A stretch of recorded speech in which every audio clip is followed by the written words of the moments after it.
acabamos aquí, ¿no? Osteomielitis, ¿sí? ¿De acuerdo? Vamos con osteomielitis bacteriana. Entonces ahí ya es infección del parte cortical o unidad del hueso. Y los tipos generales son patógenas secundarias, antiguo, traumática, respiratoria, se clasifican en agudas y crónicas. Y ahí hay que ver las características de la metáfisis que tienen los vasos, como arterias terminales, vías capilares, y esclerosis, prácticamente terminales, no van. Por eso es un factor de riesgo para embolias infecciosas. Se quedan ahí los genes. Respuestas humorales y celulares y toxinas, o sea, la respuesta inflamatoria va a dar, es posible que nos dé una necrosis.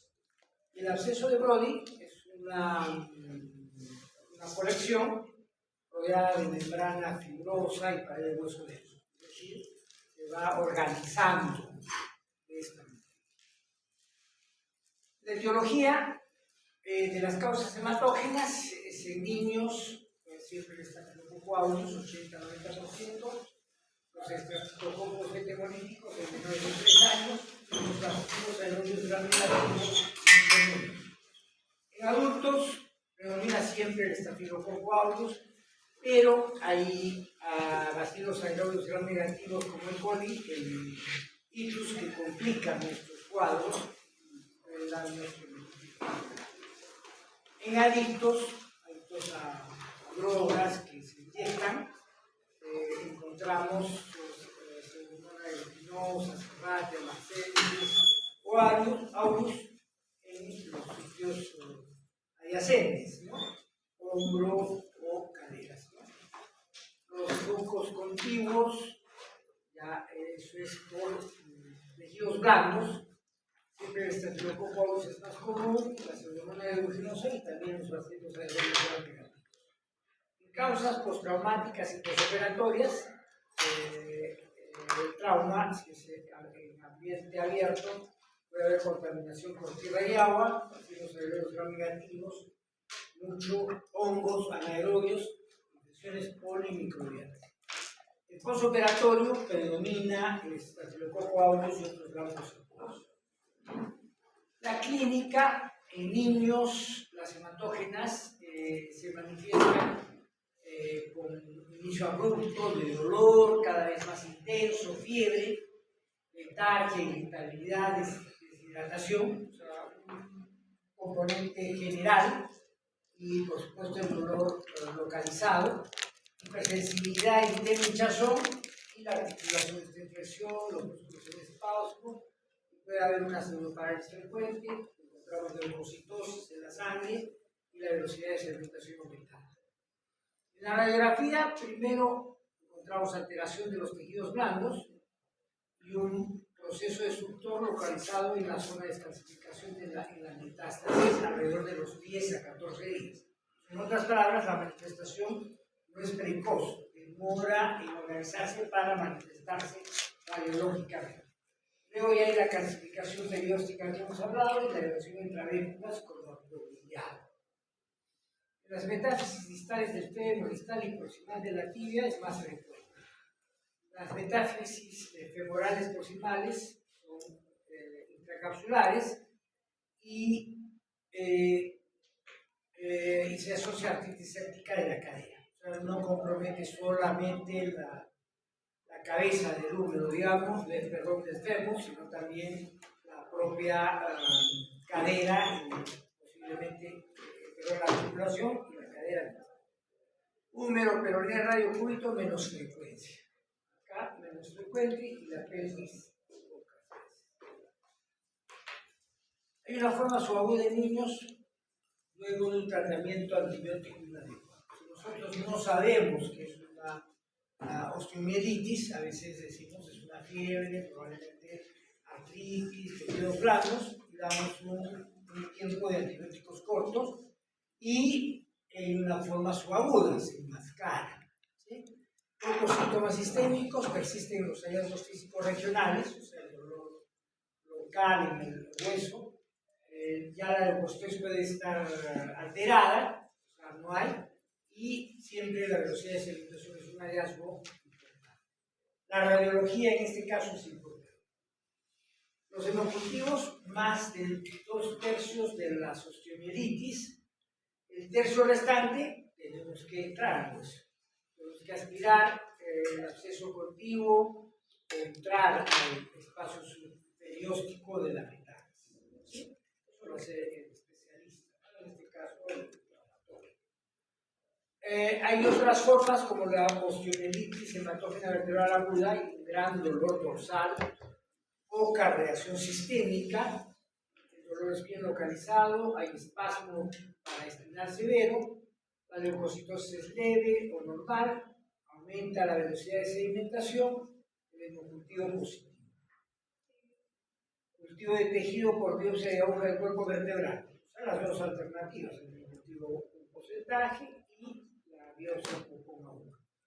Ya les dijimos que la radiografía es normal los primeros días, 10 a 14 días. Puede haber un estrechamiento del espacio del disco, desmineralización de la placa terminal, erosión del cuerpo vertebral y de la placa terminal y pérdida final de la altura vertebral. La osteomielitis por un foco infeccioso continuo, por ejemplo en la herida por explosión del pie, proceso de tejidos blandos, el compromiso de tejidos blandos y artritis séptica maltratados complican con osteomielitis.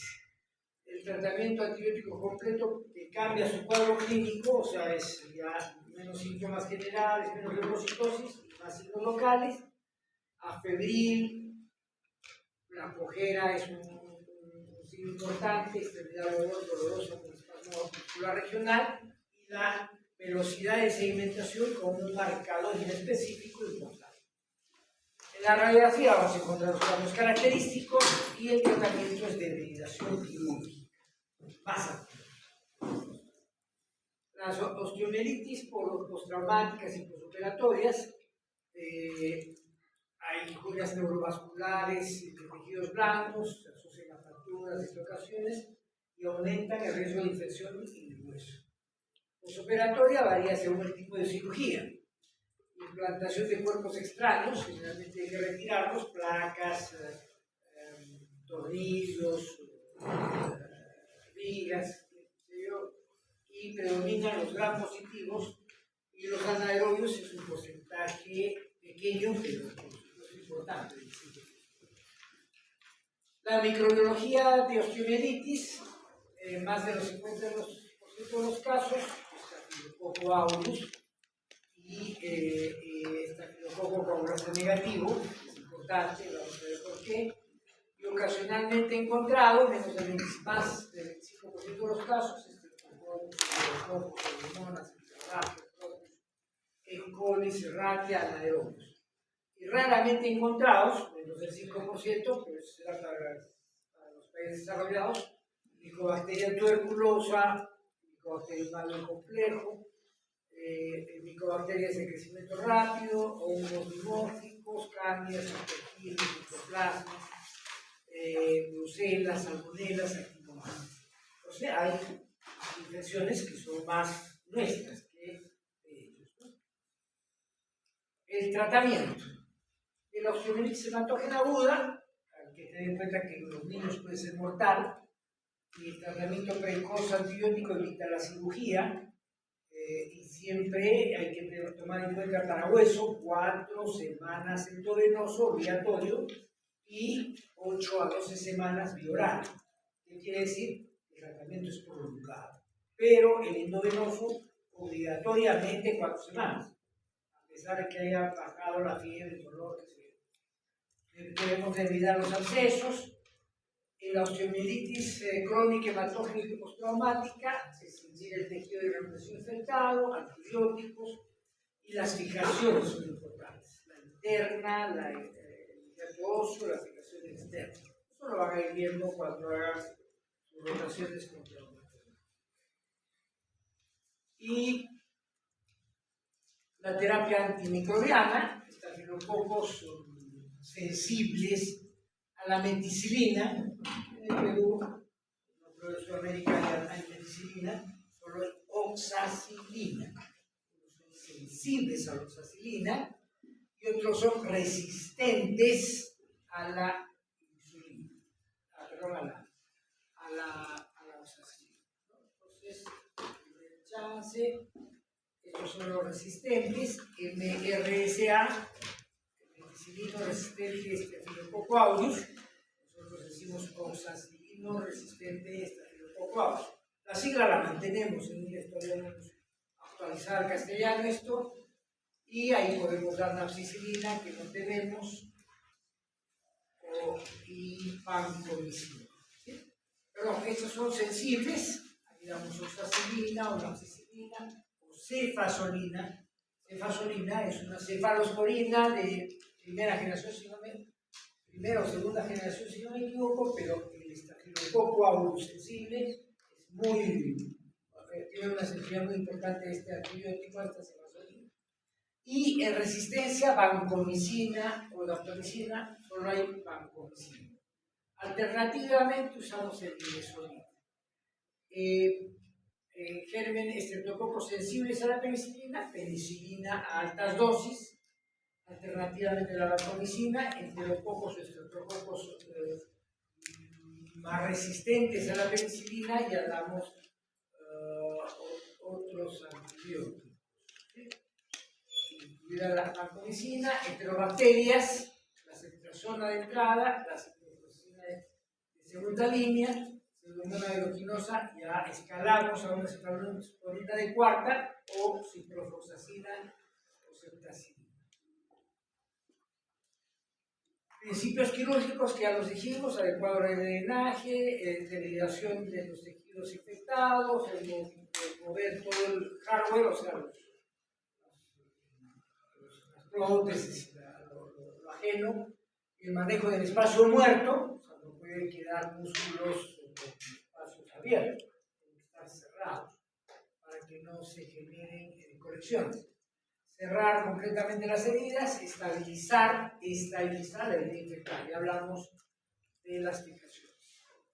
Complicaciones: puede haber infección recurrente. Si no hacemos un tratamiento adecuado, 15 a 20% asociados al tratamiento de antibiótico de obligación inadecuados. Puede haber cambios malignos, carcinomatosos o sarcomatosos.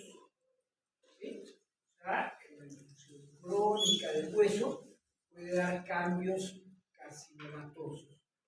Y habla de diferentes sentidos: carcinomas, 0,2 a 1,7% de osteomielitis maltratada, fístulas drenantes con mal olor, dolor, masa tumoral o fractura patológica. En hombres es más frecuente. Hay que tomar radiografías para buscar metástasis, radiografía de huesos para buscar los campos líticos y escleróticos. Y la anatomía patológica encontramos un epitelio escamoso de bajo grado y aspecto maligno. El tratamiento es quirúrgico agresivo. Las quimios parece que no dan bueno, no son buenas, y si está localizado, el pronóstico es bueno. Si está ya diseminado, no está. Entonces, y acá vemos que 2 de 21 dan metástasis. Los sarcomas son menos comunes, ahí tenemos una variedad de sarcomas, mielomas, etc. Hay fracturas patológicas o más de crecimiento, la biopsia para el diagnóstico, y es un pronóstico singular al de sarcomas y los la amiloidosis es otra complicación, ¿no? La amiloidosis, el amiloide está asociada a osteomielitis de larga data y tuberculosis. La tuberculosis es una inflamación granulomatosa y ahí puede generarse amiloide y fijarse amiloide. Con igual frecuencia en osteomielitis crónica y postraumática, la mayoría de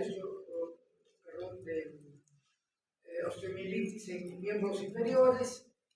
Puede dar hepatoesplenomegalia con poca frecuencia, pero puede dar. ¿Qué quiere decir? El amiloide también se infiltra, el hígado también se infiltra, el vaso. Edema periférico en extremidad afectada, hipertensión en una minoría de pacientes, puede elevarse la creatinina y la urea, porque también se infiltra el riñón, puede ser renal, puede ser en esos casos, y me vería si se trata de infección. O sea, si tratamos de infección, el amiloide puede retroceder algo. Las prótesis. La cirugía de reemplazo con prótesis de cadera, rodilla, hombro y otras articulaciones ya es muy común a nivel mundial. Entonces, en el siglo pasado, al principio eran mitos, pero ahora se hace a nivel mundial. Y 1 a 5% de las prótesis se infectan. O sea, el riesgo de infección siempre está. ¿Ya?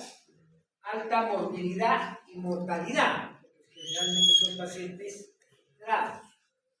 Hay que hacer con frecuencia la remoción de la prótesis con postración e invalidez subsecuente. La postración o invalidez subsecuente puede generar neumonías. Las poblaciones de riesgo, hay cirugía previa en articulaciones comprometidas. Si es una cirugía anterior, nosotros vamos a poner sobre eso una prótesis con más riesgo de infección. La artritis reumatoidea, donde hay procesos inflamatorios previos, estados de inmunosupresión, diabetes, insuficiencia, obesidad, psoriasis, edad avanzada. Y la patogenia por infección local de la herida operatoria y otra por vía hematógena. Entonces, ahí la infección local, hay factores como la necrosis isquémica, hematomas infectados de la herida, infección de la herida. Usualmente es con un solo germen, se puede haber polimicrobianas y el estafilococo coagulasa negativo, ya no el coagulasa positivo, el estafilococo aureus, es el que es más riesgo. Menos frecuente, focos latentes o infecciones crónicas larvas son activadas por la cirugía. Estafilococo aureus, o sea, algunos focos están ahí, pero los infección hematógena, 34% de las infecciones de prótesis articulares en bacteriemia por estafilococo aureus. Hay que prevenir las infecciones dentoarticulares y procedimientos dentales. Hay que hacer procedimientos dentales antes de hacer las prótesis. Y ahí el Streptococcus viridans y los anaerobios, streptococos y streptococos son los de riesgo. Piodermitis por estafilococo aureus, estafilococo epidermidis, streptococos A, B, C y G. Las infecciones del tracto urinario y gastrointestinal también son riesgos que están asociados a bacilos aerobios gram-negativos, enterococos y anaerobios. 20 a 40% es la vía hematógena. Y acá vemos los porcentajes ya en una serie, ¿no? El coagulasa negativo, 22%, el aureus, que es igual, 22%, el streptococo alfa hemolítico, el streptococo beta hemolítico ABC, el enterococo, los aerobios gram negativos, que tampoco es despreciable, y anaerobios obligados. Las superficies protésicas metálicas inertes o cementadas con metacrilato favorecen el crecimiento bacteriano. Superficies ajenas. Una respuesta del hospedero de nosotros es es generar una fibronectina, un material que se pega a las prótesis y favorece la infección por estafilococo aureus. Entonces, algunos gérmenes con presencia de prótesis desarrollan un material exopolisacárido fibroso llamado Glicalix. ¿Sí? Unos gérmenes en presencia de prótesis genera un material que forma un delgado fiofilm que cubre la prótesis. Entonces, todas estas explicaciones, biofilm pegado a la prótesis, que protege al germen de los antibióticos, ¿sí? Y por lo menos en parte de las defensas del hospedero, también de los fagocitos, de los anticuerpos, en complemento, y son barreras para la penetración de varios antibióticos. En otras palabras, el estafilococo está en su garbanzada. ¿Ya? Esa prótesis. Y la clínica es dolor, fiebre, hinchazón periarticular y drenaje de la herida. Y en el diagnóstico vamos a ver el dolor articular con fiebre, supuración, hinchazón. Vamos a ver la radiología. Vamos a ver estas cositas de acá. Vemos que hay zonas hipodensas y zonas hiperdensas, que hablábamos antes. Estas hiperdensidades, los traumatólogos los conocen mejor que nosotros, y ligadas a la, ¿no? Hay gammagrafías óseas con materiales especiales para fijar los sitios de infección. Y el aislamiento del germen se puede hacer por punción, hay leucocitosis con nucleares, hay aumento de proteínas en la punción, ¿no? ¿Sí? En la punción de leucocitos a predominio de monofnucleares, hay aumento de proteínas y disminución de glucosa. Principio de toda colección. Bacteria, disminución de la glucosa. Virus, no disminución de la glucosa, porque el virus no consume. ¿Sí? Bacterias sí. ¿Ya? Y el tratamiento es remoción de elementos extraños, prótesis, segmentación, el biofilm, es una estrategia. La remoción y el reimplante puede ser en un tiempo o dos. Algunos recomiendan la remoción, 6 semanas de antibióticos y el reimplante. Ya, y ahí usan toramicina, gentamicina, o sin vancomicina en la sedentación. Eso encarece extraordinariamente las prótesis. Pero en el tratamiento, en la infección por estafilococo aureus, por ejemplo, se puede usar rifampicina. ¿Qué es la rifampicina? Es un antibiótico usado para la tuberculosis, ¿no es cierto? Y la rifampicina ¿también sirve para los estafilococos? Sí, pero rápido se hacen resistentes a la rifampicina. ¿Sí? Pero la rifampicina sirve para que penetre el biofilm, como que lo haga. ¿Sí? Y asocio otro antibiótico para que entre el otro antibiótico. Entonces, la asociación de rifampicina con otro antibiótico se puede usar para tratamientos prolongados de 6 a 8 meses sin retirar la prótesis. ¿Sí? Con resultados 80% positivos. Esta terapia supresiva la podemos usar si la prótesis no puede ser removida, no le conviene. Si el patógeno no es muy virulento, si el patógeno es virulento es que no causa mucho daño. Virulencia, no daño, no enfermedad. Si el patógeno es muy sensible al antibiótico oral, vamos a dar oral todos esos meses. Si el paciente tolera la vía oral, si no tolera la vía oral, tenemos que cambiar la estrategia. Siempre la estrategia de 4 semanas de antibiótico endovenoso y lograr control. El 82 a 92% puede ser por estreptococo o estafilococo coagulosea negativo, dos bichos, coco y coagulosea negativo, y menos por el estafilococo aureus. La prevención, ya dijimos, antes de la cirugía, al dentista para que cure todo, saque lo que tenga que sacar, resolver la uropatía obstructiva. A veces la próstata está obstruyendo y eso puede generar infecciones urinarias. Curar, tratar las infecciones désmicas, oxacilina o cefazolina antes, unas 4 a 6 horas antes de la cirugía y 1 a 2 días después de la intervención quirúrgica. Esto que se llama profilaxis quirúrgica.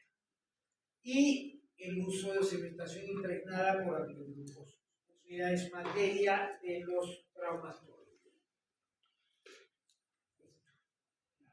¿Qué clases hemos hecho?